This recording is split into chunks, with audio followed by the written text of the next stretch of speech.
Okay, for this unit, we are going to focus on why did these empires fall apart. So let's think back about what factors helped empires develop. Hopefully you're thinking about, well, they had to have strong leaders, they had to have an intricate network of trade, and there were many other things that they had to have.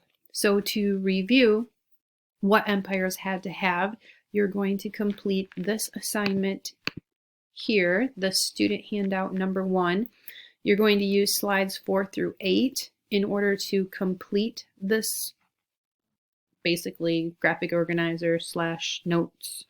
You need at least 2. If you want to add more, you can definitely add more. So I'm going to go back to the presentation, and this is just some directions I was adding for the assignment.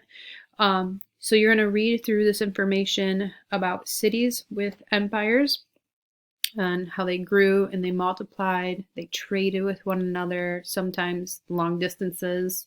Remember the Silk Roads. We have some biggest cities where the population was near 1 million. And then most of this time, they served many purposes. They were centers for government, religion, trade, manufacturing, education, and art.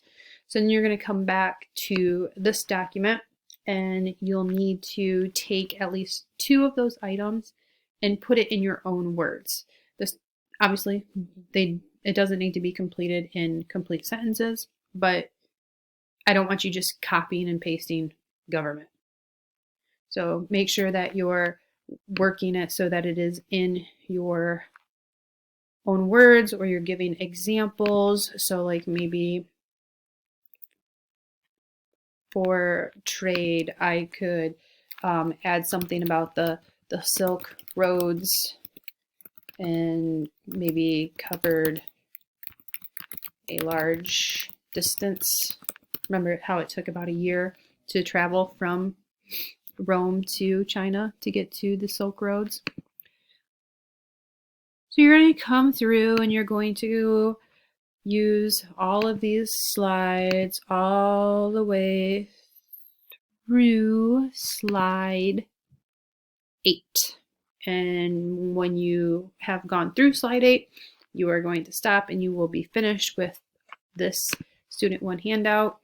Please do not turn it in yet. I'll have you turn in everything at the same time.